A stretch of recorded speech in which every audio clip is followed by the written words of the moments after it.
Greetings.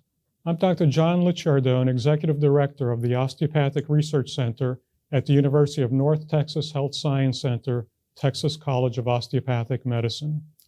I'm pleased to introduce the 2024 Goldstein Lecture to be delivered by Dr. Brian Clark, entitled Live Longer, Live Stronger. If you wish to learn about our Osteopathic Research Center, I encourage you to visit our website by including the search term Osteopathic Research Center in your browser. Our homepage depicted here provides navigation links to learn more about our history and the research conducted in the osteopathic trial. It also provides links to our recent research on physician empathy published in the JAMA network and on our leadership role in the PACBAC trial funded by the National Institutes of Health. In 2016, we established the Precision Pain Research Registry to extend beyond our legacy research in osteopathic medicine. The registry now uses a digital research platform to collect data electronically throughout the contiguous United States. Our emerging research interests in the area of chronic pain include the impact of the patient-physician relationship, the benefits and harms of opioid therapy, and racial and ethnic disparities. The Osteopathic Research Center established the Goldstein Lecture Award in 2012 in honor of Murray Goldstein, DO, MPH, to recognize his many accomplishments that advanced the osteopathic profession. His biography is available by linking to the Goldstein Lecture page on our website. Notably, he received the Purple Heart and Silver Star for his service during World War II. He then earned a Doctor of Osteopathic Medicine degree in 1950 from the Des Moines University College of Osteopathic Medicine, followed by a fellowship in neurology at the Mayo Clinic and an MPH degree from the UC Berkeley School of Public Health. Dr. Goldstein was subsequently named an Assistant Surgeon General in the United States Public Health Service with the rank of Rear Admiral. He served as director of NIH's Institute of Neurological Disorders and Stroke from 1982 to 1993. A list of previous Goldstein Lecture awardees and links to replays of the recent lectures are also available on this page. Today, we are pleased to have Dr. Brian Clark present the Goldstein Lecture. Dr. Clark is Executive Director of the Ohio Musculoskeletal and Neurological Institute. He is an internationally recognized expert in aging and musculoskeletal health, particularly in the diagnosis and treatment of sarcopenia in older adults. Dr. Clark has a distinguished record of acquiring research funding and has been prolific in publishing high-impact research as evidenced by his citation metrics. He is also co-founder and scientific director of the medtech startup OsteoDex Incorporated, which is working to improve the diagnosis of osteoporosis. I'm pleased to hand over the stage to Dr. Clark, but I do want to state that if persons have questions that they wish to ask during the presentation, that they should put those in the Q&A section of the webinar rather than putting them in the chat. So with that, I will hand it over to Dr. Clark. Thank you, Dr. Licciardone. To give this talk, I always like to start my talks with this photo. This is Olga Kotelko. Olga lived to be 95 years of age, and she was a Canadian Masters athlete that held over 30 world track and field records. This particular photo was taken when she was 91 years of age. She actually held every world record in the Masters track event that she ever attempted. And during her 90s, she was able to long jump 7 feet, 11 inches long. I like to start talks with this image to showcase the upper limits of human potential in maintaining physical function performance as we age.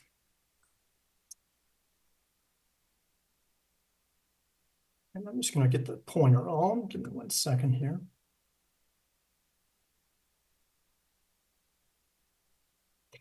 So I frequently get asked the question, why study aging? Why not study a disease state per se?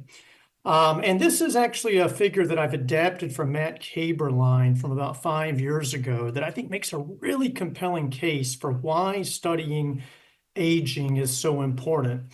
And these are the projected number of years of lifespan extension, shown in red, that we would see if we were to cure cancer. So around 4 to 5 years of lifespan extension. If we could cure heart disease, it pushes 5 or 6 years. If we could cure cancer and heart disease, the estimates that we would probably expand the health span around 7 or 8 years. In green, I'm showing the extension, the projected extension in in health span. Now, on the opposite end of the spectrum, if we could actually optimally slow aging, it is projected that we could increase life expectancy over 30 years and the health span over 25 years. So I like to start my talks with Olga as well as this one because I really think it sets the stage for why I'm interested in studying aging within itself. Now, unfortunately, we're not doing well as a nation. I also like to get the shock value of we're fat, sick, and nearly dead. We have stalled at extending lifespan. If you look at the figure on the left, this is life expectancy of wealthy countries. The highest one shown here is Japan. They're coming in at around 85 years. The United States, on the other hand, is in the mid to high 70s and trailing behind many other high-income countries. And another thing to note is this massive dip that we saw when COVID hit. And if you compare that dip relative to other high-income countries, you can see that we took a much greater reduction in our lifespan than we probably should have. And then on the right here, this is just sort of highlighting what we see. On the right, you can see that if we adjust for contagious disease, we've effectively stalled at extending the lifespan over the past 100 years. This is particularly concerning because we're facing a tsunami of older adults over the next 30 to 40 years. By 2060, the number of older adults in the US is expected to double to nearly 95 million people, with the oldest old, those being 85 years of age and over, tripling in that time period. And you can sort of see that in this waterfall chart here, where you're seeing this massive number of growth in individuals over 85 and in particular over 95 years of age. And remarkably, this is going to be within the next decade alone, older adults are going to outnumber children for the first time in US history. So I've mentioned the word health span. Let me start by defining this just in case folks are not familiar with this. Health span refers to the period of life during which a person is in good health, free from serious chronic disease or significant physical limitation. So if we look at the vertical axis and we've got poor health, we've got optimal health. Let's just hypothetically, we have someone starting here in the middle. From childhood into middle age, they start to go down. And then as our years advance, we lose our health or sort of the degree of health that we have. And then at some point, there's a good chance we're going to cross this threshold, this disability threshold, where institutionalization and assisted living is needed. And that creates both individual, personal, as well as societal challenges and problems. We're particularly interested in how do we optimize the health span? How do we push out the health span to maintain quality of life and functional ability rather than simply extend the total number of years lived? So a lot of what I'm going to talk about today in terms of our research is really talking about how do we optimize the health span.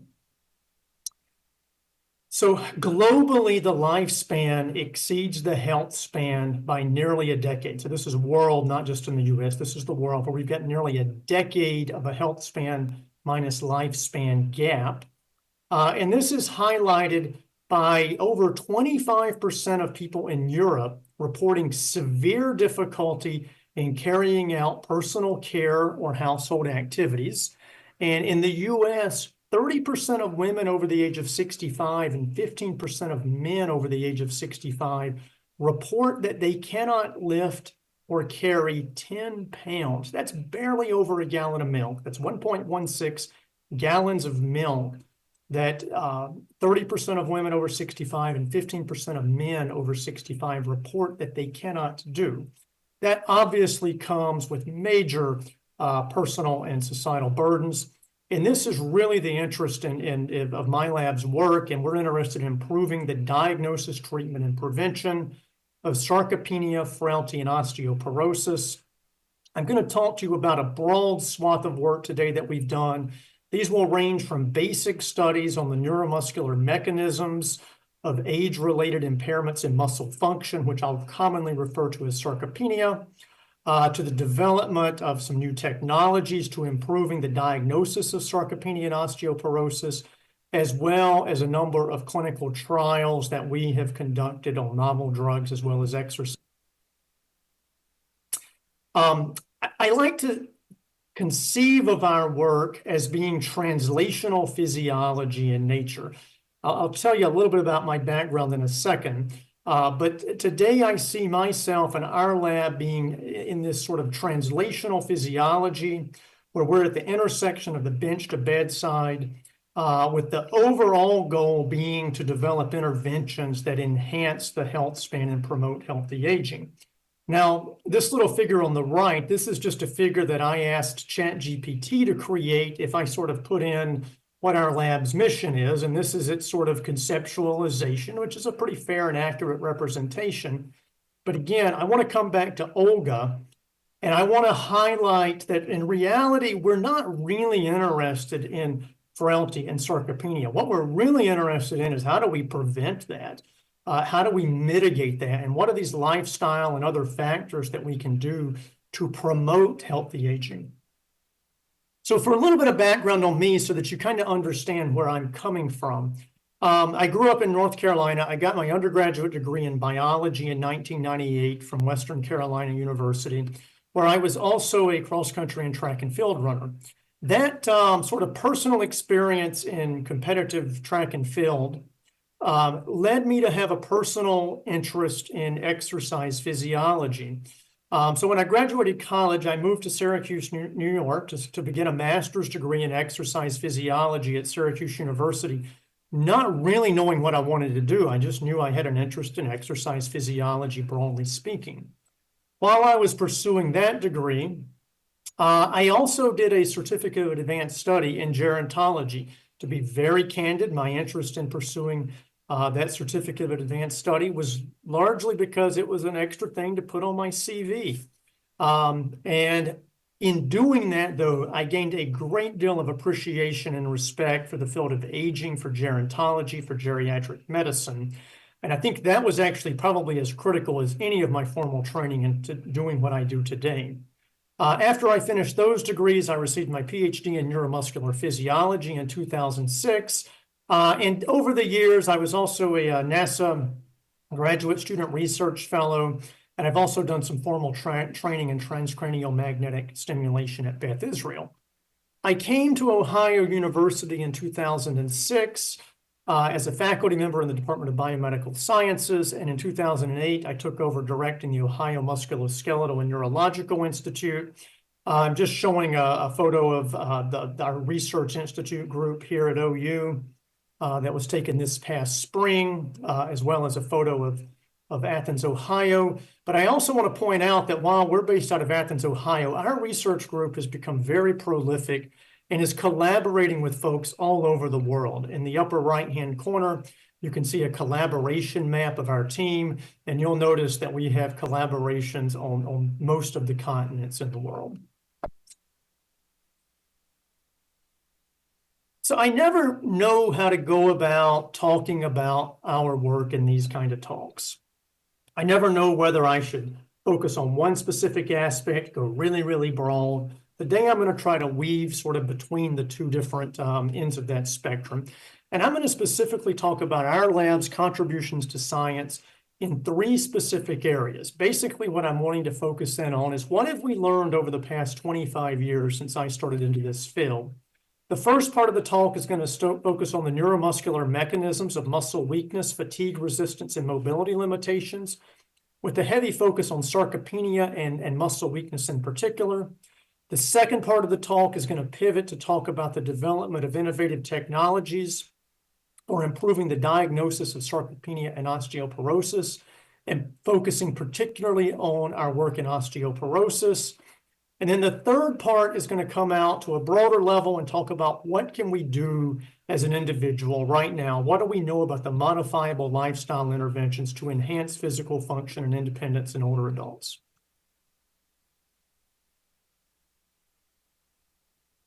So let me start this story when I was a graduate student.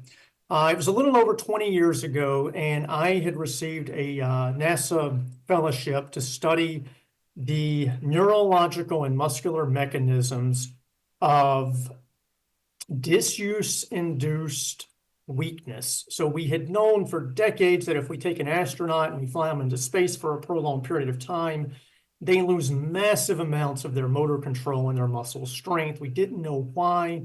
And I wrote a grant to NASA proposing to really try to better understand the mechanisms driving this weakness that we see with what we commonly refer to as simulated microgravity. I'm trying to illustrate this here on the left, where you can see an individual on crutches with a boot that we've custom modified to elevate the foot so that for 4 weeks, they just have to walk around not using their left leg or their non-dominant leg. During this time period, as you can imagine, we see substantial muscle atrophy, as you can see here from pre-post MRIs. We see substantial losses of muscle strength, and we also see a lot of other changes in neuromuscular physiological properties. So I was doing this work as my doctoral dissertation, and we were measuring a whole host of different neuromuscular parameters, trying to understand the relative contribution of neural versus muscular mechanisms in this disuse-induced weakness. The one that I want to focus in on, though, is the one right here in the bottom right, where you'll see this tall bar graph showing that this one particular parameter explained over 50% of the between subject variability in how much strength someone lost. And here I'm referring to this as central activation. So this is an estimate of how well the nervous system optimally activates skeletal muscle. So one may be thinking, how in the world do we go about assessing how well the nervous system activates skeletal muscle? There are a number of different ways to do this. The one that we classically use in my lab is we simply have someone, a human, hooked up to a force transducer. In this particular case, it was the plantar flexors. And we ask them to push out as hard as they can. You're seeing this torque trace here. This is someone pushing out as hard as they can. While they are pushing out as hard as they can, we blast the peripheral nerve or the muscle with electrical stimulation. So prior to doing this, we've gone through and we've already turned the electrical current up to evoke a maximal muscle response. So we have someone pushing as hard as they can. We then stimulate supramaximally while they're pushing as hard as they can. And we look to see if the force goes up. So right here, you can see in this particular example, there's a notable amount of force that's generated when we stimulate. I picked this particular one because it's easy to see. We then ask the individual to relax. And a couple of seconds after they relax, we deliver that same pulse. And we measure what we call the post-activation potentiated muscle force. We can then take the amount of force that we got here while they were contracting when we stimulated, express it relative to what we see here, and we can calculate the voluntary activation or the inverse, the voluntary inactivation. And again, that's a simple index of how well or how fully or optimally the nervous system is able to activate muscle.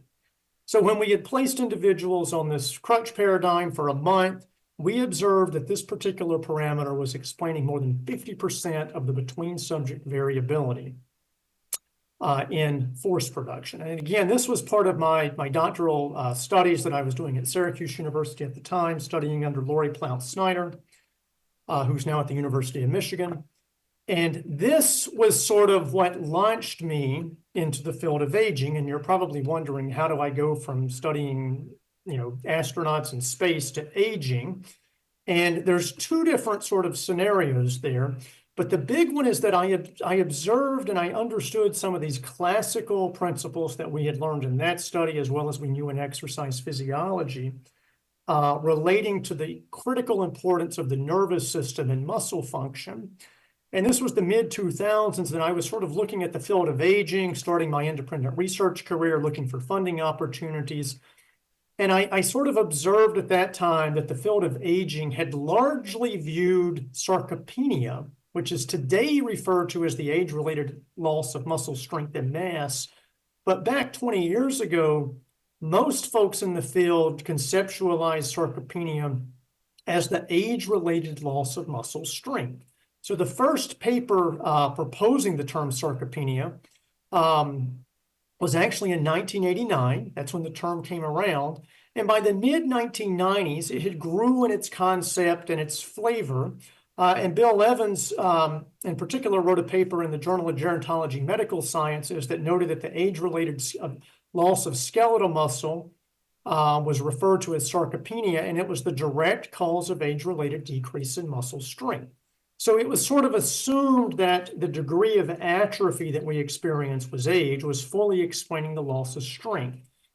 And I sort of looked at that and I thought, well, we've got all of these other neuromuscular parameters that influence strength, and I'm not sure that it's solely the muscle. And at that point in time, that is where virtually all of the resources were going, were to invest in studies trying to identify the molecular mechanisms of muscle atrophy so that we can target those kind of pathways with drugs and other therapeutics to promote muscle growth and hypertrophy.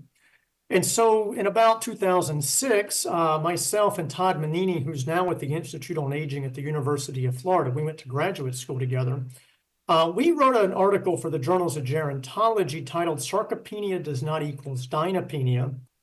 And effectively, we argued that we really needed to look at the nervous system more, as well as the excitation-contraction coupling processes of muscle, and that to some extent we were barking up the wrong tree as it relates to the primary focus being on the loss of muscle mass. And again, I was sort of comparing and contrasting back to our work in disuse. And if I go back a slide, you'll actually see over here that the cross-sectional area, the change or the degree of atrophy from our disuse studies, we're only explaining about 10% of this between subject variability, response, and strength loss. So we made the case that there were these other physiological factors contributing to the age-related loss of strength, which was obviously the critical important part as it relates to physical function. And I should note that today the definition of sarcopenia has changed. So I'm kind of, have many decades of time on this sort of brief history of sarcopenia slide here. But I will note that in 2019, the most recent working definition from the European Working Group now identifies low muscle strength as a key characteristic or the key characteristic of sarcopenia. So the field has changed. I don't use the term dynapenia as much anymore because to some extent, the term sarcopenia has sort of become synonymous with the loss of muscle strength with aging. So let me talk a little bit about our research program on the neuromuscular mechanisms of weakness. Let me just set the stage for what we do and why we do it. First and foremost, muscle weakness and atrophy are very common with aging and disuse. We study the mechanisms behind muscle and motor function losses with both aging and disuse, and how both of these play critical roles in this process. Our work has shown that reduced neuronal excitability, as well as motor unit function, contributes significantly to weakness, as well as impairments in neuromuscular junction transmission and accelerated brain aging. And I will argue that these findings are crucial for developing effective therapies to target and promote physical function with aging. And I'm going to now dive into a lot more of this nuance. So weakness is associated with disability and death. In the late 1990s, a paper published in JAMA clearly demonstrated that one's grip strength in their 40s and 50s during midlife predicted old age disability. So you can just take a look here and see that those with the lowest tertile of grip strength in their midlife and their sort of middle-aged years made them highly susceptible to not being able to do things like heavy household work, walking a half mile, climbing a flight of steps, things of that nature.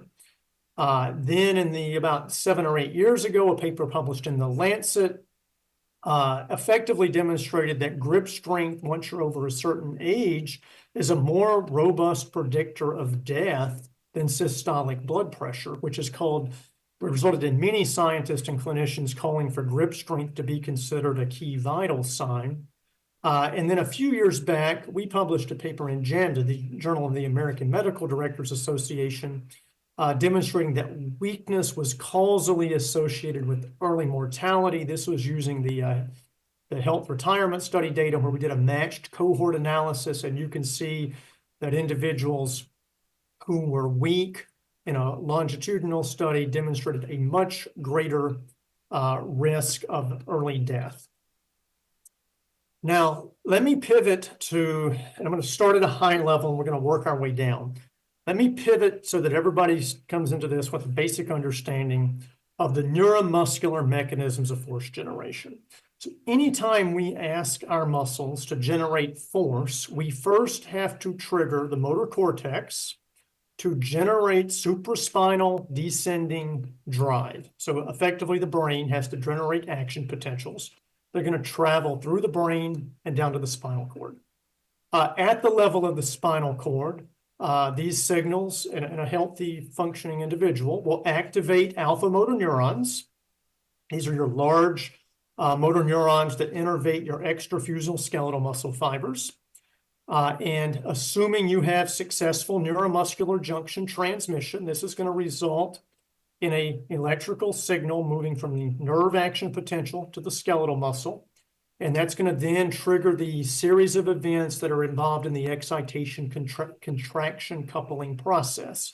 So effectively, this is things like the ryanodine receptors triggering calcium to be released from the sarcoplasmic reticulum into the myoplasm so that it can interact and the actin and myosin cross bridges can form and you generate force. Now, in addition to these factors, which I frequently refer to as the non-mass dependent mechanisms, we also have muscle mass dependent mechanisms, and that the amount of force that you generate to some extent is going to be dependent upon how much muscle you have. Now, again, I put up here that this is a simplified view. I'm not showing things like the architectural characteristics of the muscle. I'm not showing things like fiber type. I'm not showing things like how spinal reflex loops contribute to this and the gamma motor neuron systems. It's just a simplified view of the neuromuscular mechanisms of force generation. So let's start at the top and let me try to convince you that neural mechanisms are in part responsible for sarcopenia or weakness that we see with aging. On the left are a couple of papers that we've published. One was a review article we did with Richard Carson related to the multi-finger force deficit. I believe the original data from this actually came from Minonuro Shinohara at Georgia Tech. The data over here on the far left is actually from my lab. The data on the far left is effectively using that same electrical stimulation protocol that I mentioned earlier, where we have someone push out as hard as they can, and we blast them with electrical stimulation, and we see how much the force goes up, and we calculate neural activation or neural inactivation. We did this in a large number of older adults who had clinically meaningful weakness, as well as a number of older adults who were not weak. And my take-home point here is that the older adults who did not have weakness, they only showed a deficit of about 5% in this particular measurement, versus the older adults who showed clinically meaningful weakness on average was about a 15% deficit, with many individuals running upwards of 20 to 35% deficits. So from a theory perspective, if you could optimize this, you could dramatically enhance one's force production. Similarly, we see a different phenomenon observed with the multi-finger force deficit, which is effectively if you ask someone to do a grip strength task with the whole hand at one point, like a composite task, when they do it this way, they can only generate a proportion of what they can generate if they do each finger individually. And again, many people conceive of that as evidence suggesting that older adults have greater impairments in their nervous system's ability to maximally activate the muscle. This work was this is not our work in the middle, but it's sort of corroborating what we see, that if we do a large-scale genome-wide association study and we look at what are the biological tissues that seem to be contributing to grip strength, I want to point out that the tissues tied to the brain and the peripheral nervous system are some of the highest mapping ones. And if I compare and contrast this, the muscle is down here. So both the brain and the nervous system are contributing more at a genetic level to predicting grip strength than even the parameters from the muscle. And this to me, this doesn't surprise me. Grip in particular is a highly evolved task, and anyone that has stared at a representation map of the homunculus will know that a massive amount of the motor cortex is taken up by the grip muscles, in particular the hand muscles. And then on the far right, this is from data from our lab, predominantly led by Letha Clark, showing that neuronal excitability, or specifically hypoexcitability, is reduced in older adults with weakness. Just as a quick way to view this, individuals who were not weak are in green. Individuals who are weak are in red. And you can notice there's a nearly twofold difference here in the motor evoked potential amplitude that we record when we do transcranial magnetic stimulation. And the short interpretation of that is that we have reduced excitability of the corticospinal system. From this specific data, we can't say whether it's the brain or it's the alpha motor neurons, or if it's both of them. We'll get to that a little bit later. But interestingly, if we take these individuals and we do some multiple regression modeling to try to understand the relative contribution of indices of neural excitability versus that of thigh lean mass measured via DEXA, and explaining the between-person variability in strength, we see that the indices of neural excitability explain about a third of the between-subject variability. In strength, thigh lean mass is explaining just a hair less than that, and we have about 35%, 37% unexplained variance, which could come from other aspects of skeletal muscle that are not tied to mass, such as excitation, contraction, coupling, as well as other neurological mechanisms that are not necessarily tied to excitability. This work was published in the Journals of Gerontology Medical Sciences. So now let's talk a little bit about what we know about the motor neuron in sarcopenia, and I'm going to try to convince you that the motor neuron in particular is of interest because it's fairly easy to target. So the motor neuron is basically the neuron that branches out of the spinal cord that goes down and controls the muscle fibers, and it's the final common pathway between the nervous system and the muscle. Collectively, the muscle fibers in this neuron are referred to as the motor unit. The monoaminergic system, the monoamines are neurotransmitters that play critical roles in regulating things like mood, emotion, arousal. When I talk about arousal, things like wakefulness and alertness and other cognitive functions. But I want to really highlight that the amount of descending monoaminergic input, particularly serotonin or 5-HT and noradrenaline, are particularly tied to the amount of the output gain you get in terms of force production. So if you look at this axis here, it's showing the amount of synaptic input being received by dendrites. And if you have low monoaminergic input, you do not get nearly as much force as if you have high monoaminergic input. So the degree of motor neuron excitability that you're seeing here is largely being modulated by what we refer to as persistent inward currents, meaning that these motor nerves are not just passive conduits. They're active conduits. They have the ability to intrinsically modulate their excitability. And without this modulation of the motor neuron excitability by things like persistent inward currents, muscle force production would drop below 50% of its maximum based on computer simulations. Now, what I want to show over here is I just want to highlight that serotonin and receptors for serotonin are highly expressed on spinal motor neurons. Each of these little dots represents a synaptic bouton containing serotonin receptors. So we have a lot of serotonin receptors, particularly the serotonin 2C, or what we commonly call the 5-HT2C subtype receptors on the motor neurons. And that's going to become important a little bit later in the story. So what do we know about changes in the motor neuron excitability in sarcopenia? So over on the left, I'm highlighting a little bit of the work by Lucas Orsato out of Australia that's been done in the past few years. It's really elegant work that's indicating that older adults have lower excitability of their motor neurons. I don't want to get into I'm happy to discuss it afterwards, but for simplicity, I don't want to get into the way they go about assessing it, but effectively you're recording motor unit action potentials and you're looking when they kick on during a triangular contraction versus when they kick off. And they will kick off at a later time period because you have self-sustained firing, and that has been mapped or associated with the degree of the persistent inward currents. And so you can see here in their sort of schematic example, this is a review article that was published in the Journal of Physiology a couple of years ago.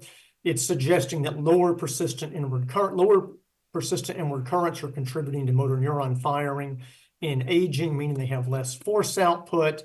And this is to some extent thought to be due to decreased spinal 5-HT serotonin and norepinephrine. On the right, this is some work that we published a year ago. At the time, he was a postdoc in my lab, Nate Wages. He's now a faculty member at Rutgers. What I want to highlight here is that if you have lower persistent inward currents, we would expect slowed firing rates. And indeed, we see about a 3 Hertz slowing in firing rates between young adults and older adults. And even if we take weak older adults and compare them to not weak older adults, we also see about a 3 Hertz slowing in firing rate. And we've done some computer simulations suggesting that this 3 Hertz slowing in firing rate would be projected to result in up to a 26% reduction in force generation.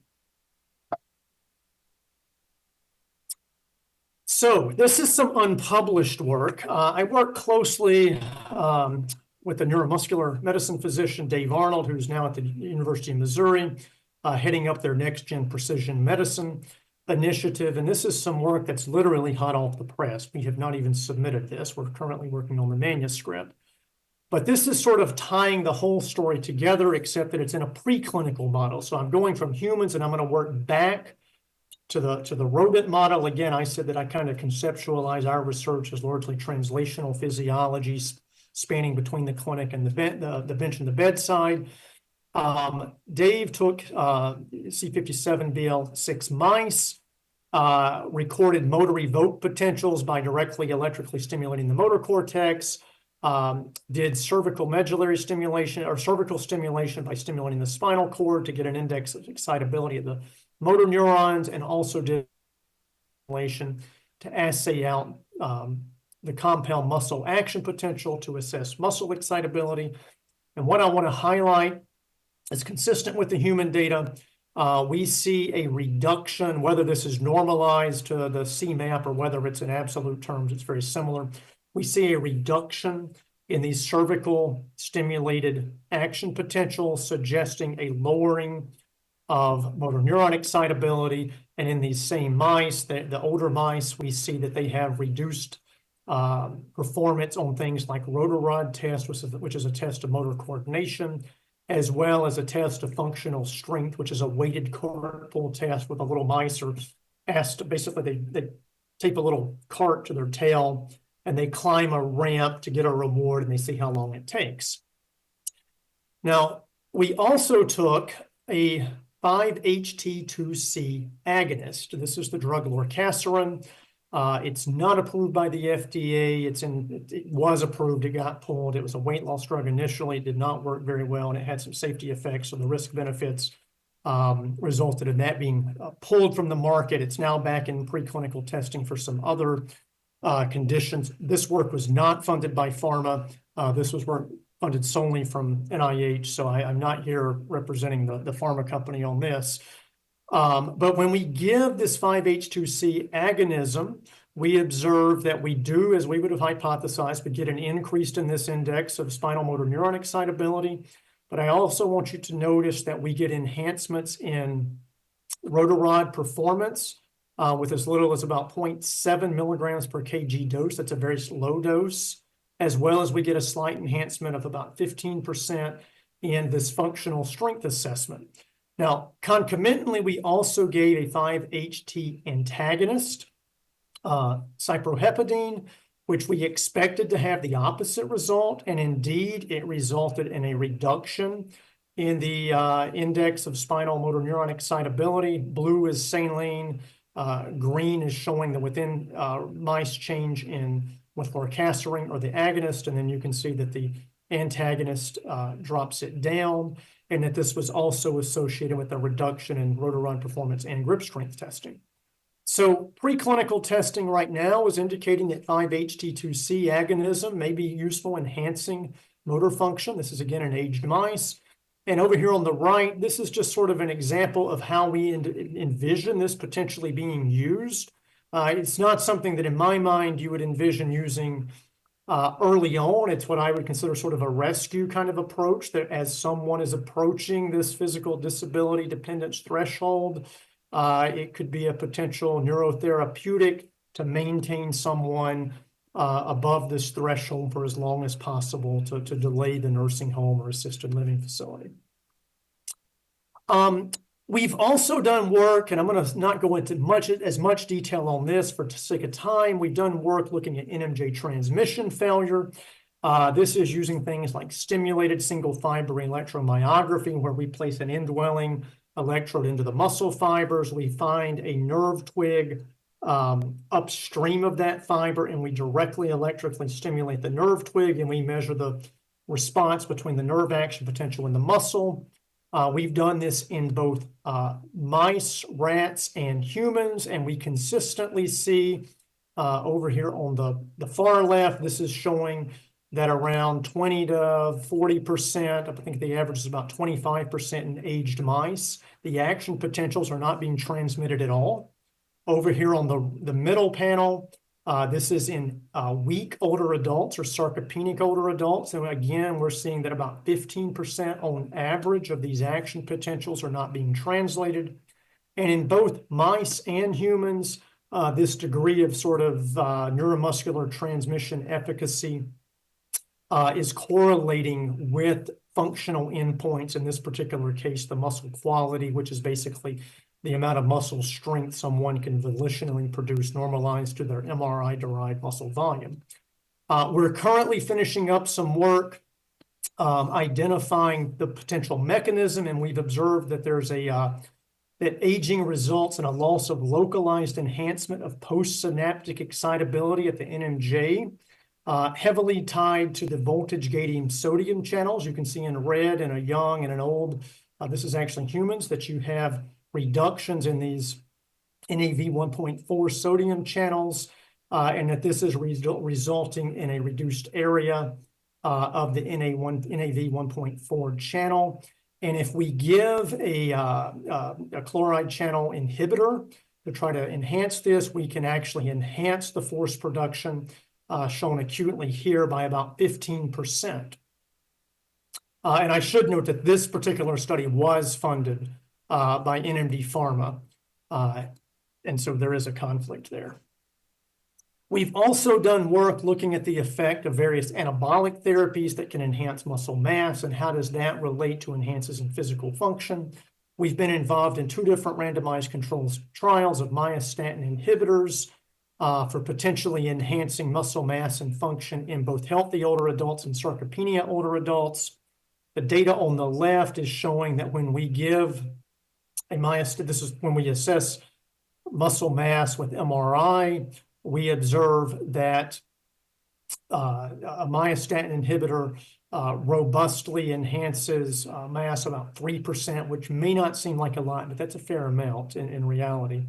And that there's a little bit of an additive effect if we have it done with resistance exercise training.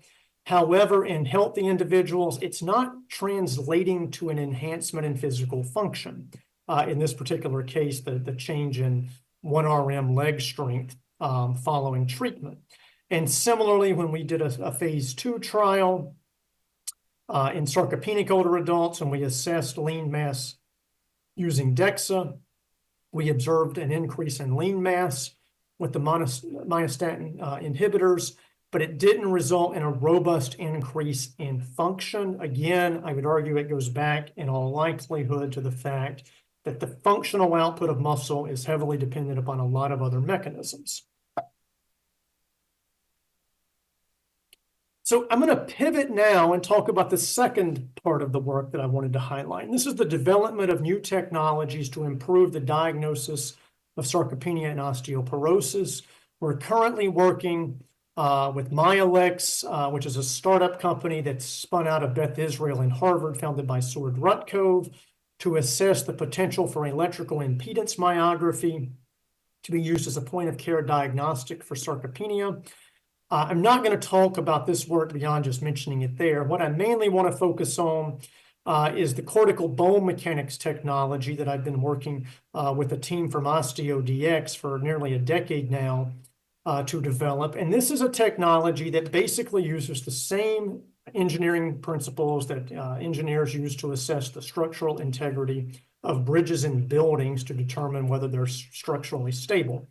It uses multi-frequency vibration analysis to vibrate the ulna bone. You can see in a rigid setup to basically estimate bone strength or specifically flexural rigidity, providing direct insight into skeletal mechanics.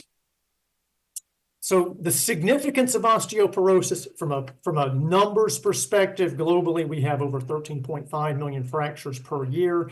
50% of women will experience a fracture in their lifetime. 20% of men will experience a fragility fracture. For women, fractures are responsible for more hospitalizations than heart attacks, strokes, and breast cancers combined. And 30% of older adults that are over 60 years of age die within a year of hip fractures. So those are startling statistics that I don't typically have to spend a lot of time to convince people of the need.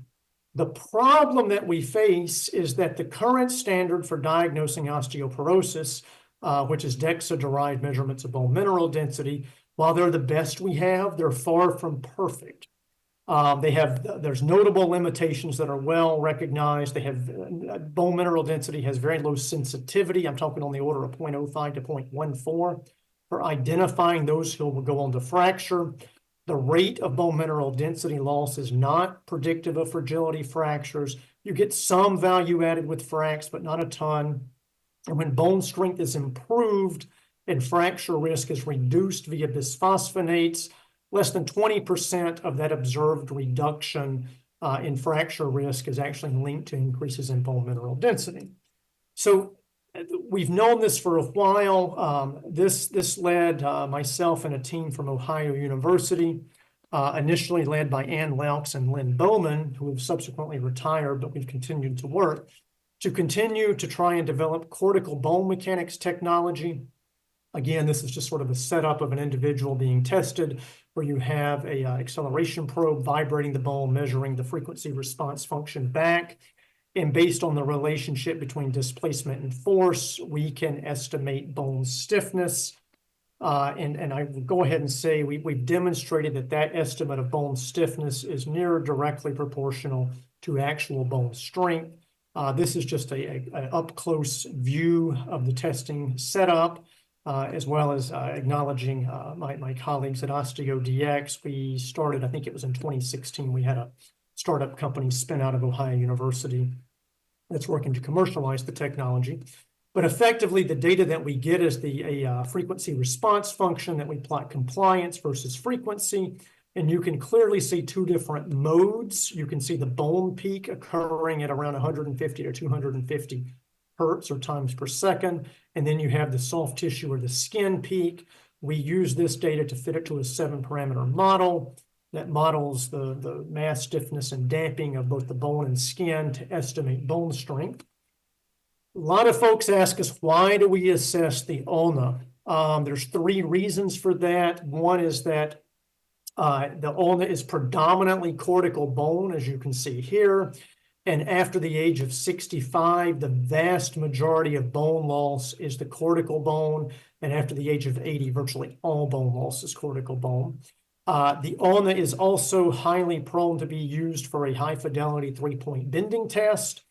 And primary fragility fractures of the wrist predict future hip fractures. So I like to conceptualize it as the sort of the canary in the coal mine, or the early identification of fracture risk. I noted before that cortical bone mechanics technology, we've demonstrated it to be highly accurate with an R-squared value of 0.99 between our measurement of stiffness and actual breaking strength when we do cadaveric testing. I apologize for those who may be a little squeamish with cadaveric testing, but we effectively use cortical bone mechanics technology to quantify stiffness in a cadaveric arm.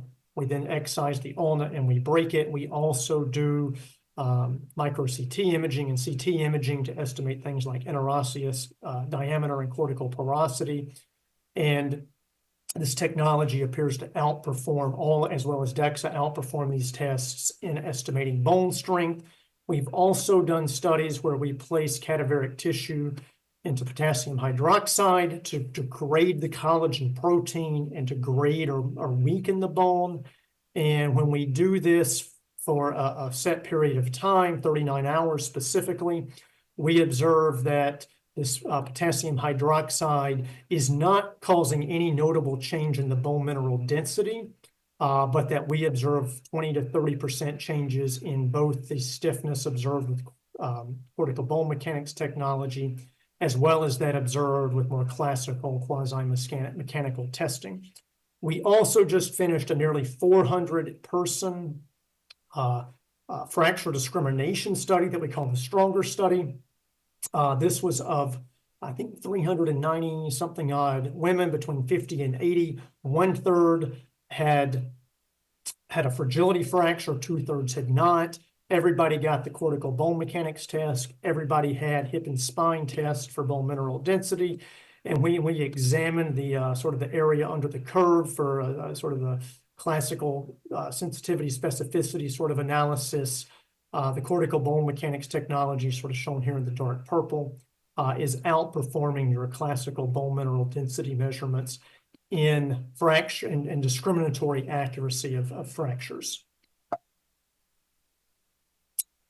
Now, let me finish up by talking about modifiable lifestyle interventions to enhance physical function and independence in older adults. We do a lot of work here, focus on proof of concept and proof of mechanism trials to assess the efficacy and safety of things like exercise intervention, particularly resistance training exercise, as well as nutritional supplements. Let me start by noting that the International Clinical Practice Guidelines for Sarcopenia Screening, Diagnosis, and Management recommend physical activity and protein as the 2 mainstay treatments for sarcopenia. With physical activity, and specifically, you'll see prescription of resistance-based training to improve lean mass strength and physical function being the only intervention that gets 3 stars for the level of certainty of evidence. I also want to point out that we're never too old to exercise. Back in as long ago as 1978, Robert Butler from the National Institute on Aging was quoted saying, if exercise could be packaged in a pill, it would be the single most widely prescribed and beneficial medicine in the nation. I will advocate that that still holds today. And this was a case study from about 6 or 7 years ago showing that a cyclist who was 105 years of age, even though he was 105 years of age, he was able to increase his maximal aerobic capacity at 105 years of age. The health benefits of exercise are innumerable. They're shown here. I will not go into those.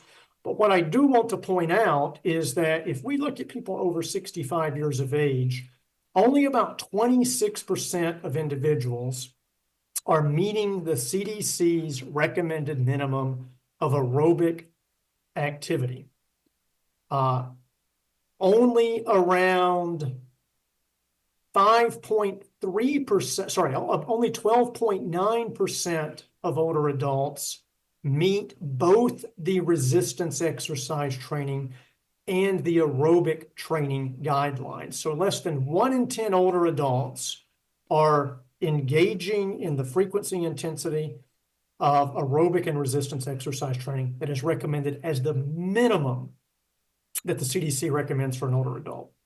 And in this paper, a former graduate student, PhD student who's now at the University of Arizona, his dissertation work was heavily focused on the role of resistance training in older adults. And in this particular paper, he makes the case for why resistance exercise training is so imperative. And in large part, that argument is based on some work from his doctoral dissertation. Unfortunately, this was one of the classic ones that was cut. The sample size was cut about a third, only cut to about a third because COVID hit. But what I want to point out is we had a three-arm intervention where we had a third of the individuals performing high-intensity interval training on a cycle ergometer, a third were performing moderate-intensity continuous cycle training, and a third were performing resistance exercise training. And we measured a whole variety of different parameters, ranging from measurements of muscle strength to VO2 max to MRI-derived measures of muscle volume, motor coordination, mobility, body composition of fat mass, grip strength, so on and so forth.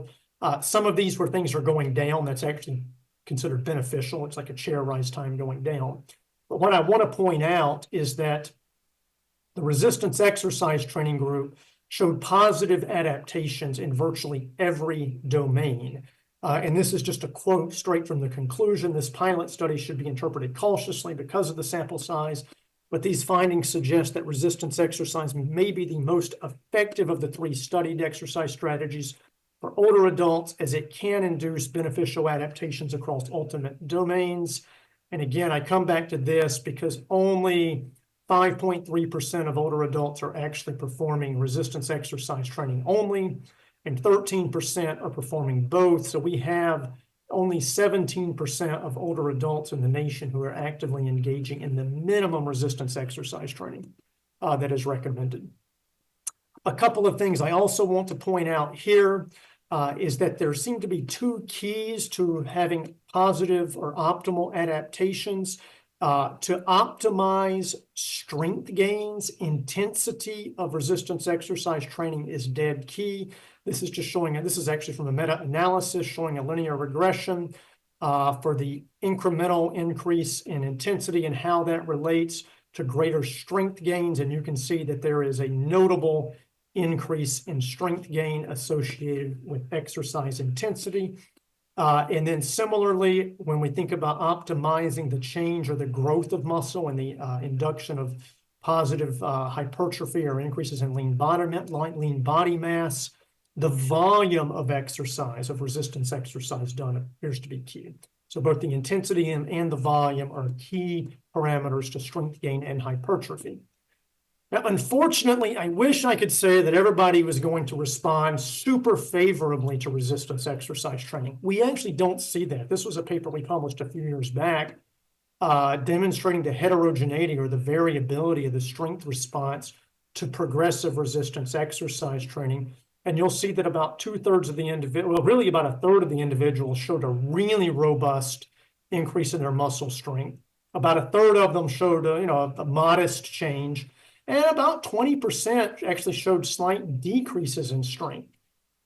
This is well recognized. In fact, the National Institutes of Health last year had a call for a grant specifically targeting understanding the variability of the responses to exercise training in older adults. But I never want to end on this note and make people leave thinking that not everybody's going to respond. I want to highlight this paper from Luc Van Loon's lab from a few years back, titled "There Are No Non-Responders to Resistance Type Exercise Training in Older Men and Women."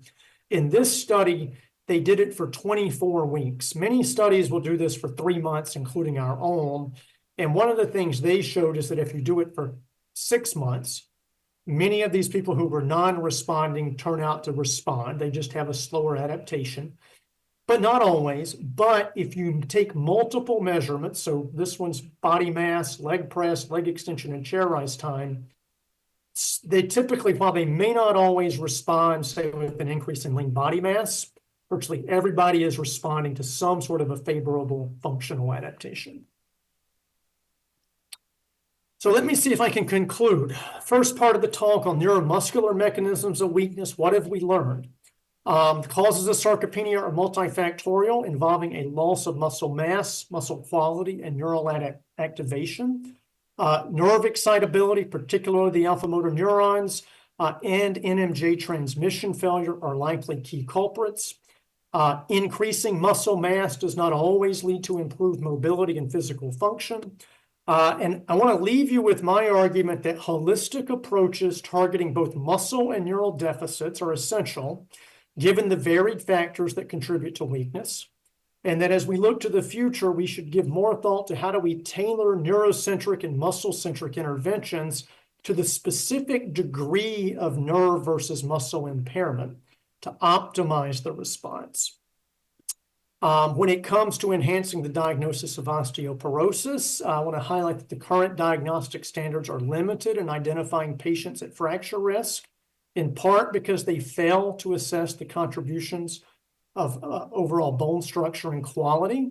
Cortical bone mechanics technology quickly, painlessly, and without radiation estimates bone strength. It's highly accurate and sensitive to detecting changes in whole bone strength. And our unpublished but early evidence suggests that it has superior discriminatory accuracy to DEXA, and that's based on a large multi-center fracture discrimination study. Now, lastly, I want to remind you that resistance exercise training and nutrition are the primary therapies for preventing and managing sarcopenia. The intensity of training is crucial for eliciting strength gains. The volume is essential for promoting muscle growth, and that there is significant individual variability in response to resistance exercise training in older adults, but all or virtually all individuals are likely to experience some benefit. Now, I like to come full circle because I started with what have we learned over the past 25 years? And to some extent, sometimes I step back and I think we've not learned a whole lot. For those who are over a certain age, you'll know this guy, Jack LaLanne. He was advocating and articulating and preaching the benefits of exercise and nutrition decades and decades and decades ago. Jack passed away at 99 years of age and was exercising up until the week that he died. And I want to leave you with two quotes from Jack. One is, dying is easy, living is a pain in the butt. It's like an athletic event.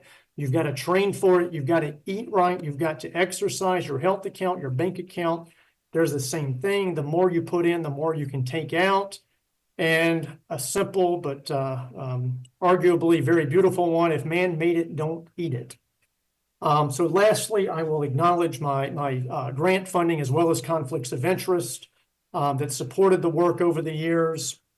I would be remiss if I did not acknowledge Omni Brawley and my lab in particular. Just a few folks that I really need to highlight because their work was highlighted in this work is Letha Clark, Dallin Tavoyan, and Nate Wages. I think I've highlighted papers that all three of them have contributed to substantially in this talk. I also have a lot of external collaborators. I run what I frequently refer to as a distributed lab, where we work with folks all across the nation and world. A few folks in particular I should really give a shout out to are Dave Arnold at the University of Missouri. I presented some of his work. Richard Carson, I presented some work that Richard and I have written together. Todd Manini, as well as as well as Stuart Warden, presented work with them, and a number of folks tied to the OsteoDX startup company that we've spun out of the university. And then last but not least, this is a portion of the older adults that have participated in our studies, and I frequently joke that they've literally given us their blood, sweat, and tears, as well as their muscle, and let us stick needles into their muscles, and on and on and on. So I'd always be remiss without giving them the gratitude and respect that they deserve. Thank you. Happy to take any questions.